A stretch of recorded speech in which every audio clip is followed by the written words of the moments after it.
బీసీలు అంటే భారత్ కల్చర్ అని అంటారు. కానీ ఇక్కడ వాళ్ళ స్థితిగతులు ఏ పార్టీ వచ్చినా కూడా వాళ్ళ స్థితిగతులు ఏం మెరుగ్గా లేదు.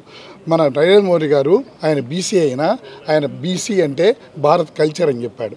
ఈ బీసీలు అనాదిగా తరతరాలుగా వాళ్ళ కులవృత్తులను ఆచరిస్తూ వాళ్ళు పిల్లల్ని కూడా ఈ కులవృత్తులను దించి ఈ సమాజానికి నాగరికత నేర్పి ఈ సమాజ అభివృద్ధికి తోడ్పడుతూ ఈ సమాజంతో సత్సంబంధాలు కలిపి వినయ విధేయతలతో ఈ సమాజాన్ని ముందుకు నడిపిస్తున్న క్లాసెసే బ్యాక్వర్డ్ క్లాసెస్. కాబట్టి ఈ బ్యాక్వర్డ్ క్లాసెస్కి వెన్నుదండుగా నిలిచింది మన తెలుగుదేశం పార్టీ. బీసీలలో మంచి నాయకులను ఎన్నుకొని బీసీలని మంచి నాయకులుగా తయారు చేసే విశ్వవిద్యాలయం మన తెలుగుదేశం పార్టీ. తెలుగుదేశం పార్టీ పెట్టినప్పటి నుంచి బీసీలకు అండగా నిలబడి మన స్వర్గీయ నందమూరి తారక రామారావు గారు ఆయన స్థానిక సంస్థల్లో 24% ఇస్తే మన చంద్రబాబు నాయుడు గారు దాన్ని 34% పెంచి బీసీలని వాళ్ళ స్థితిగతులను మార్చడానికి ప్రయత్నించిన వ్యక్తి మన చంద్రబాబు నాయుడు గారు.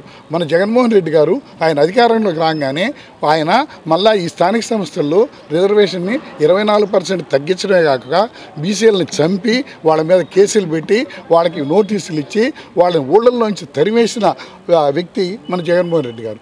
బీసీలకి 56 కార్పొరేషన్లు ఏర్పాటు చేశారు అన్నాడు. ఆయన ప్రతి కులాన్ని విడగొట్టి ఒక్కో దానికి ఒక కార్పొరేషన్ చెప్పి ఒక చిన్న గది ఇచ్చి తిరగని ఫ్యాను ఇరిగిపోయిన కిర్చి ఇచ్చి వాళ్ళకి ఎలాంటి నిధులు లేకుండా ఆ ప్రాంగణంలో గేదెలు తిరగటం మనం అందరం చూసాం. రాబోయేది మన తెలుగుదేశం ప్రభుత్వమే. చంద్రబాబు నాయుడు గారు ఆయన ఎన్నో హామీలు ఇచ్చారు.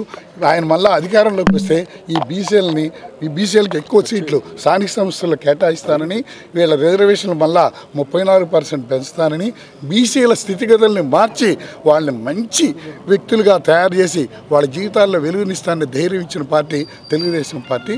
కాబట్టి ఈ పార్టీకి ఈ నియోజకవర్గంలో నేను ఒక ఈ వ్యాన్ ఇవ్వటం నాకు చాలా సంతోషంగా ఉంది. బీసీలంతా కలిసికట్టుగా పనిచేసి తెలుగుదేశం పార్టీని అధికారంలోకి తీసుకొస్తామని ఆశిస్తూ నాకు ఈ అవకాశం మీ అందరికీ నా కృతజ్ఞతలు.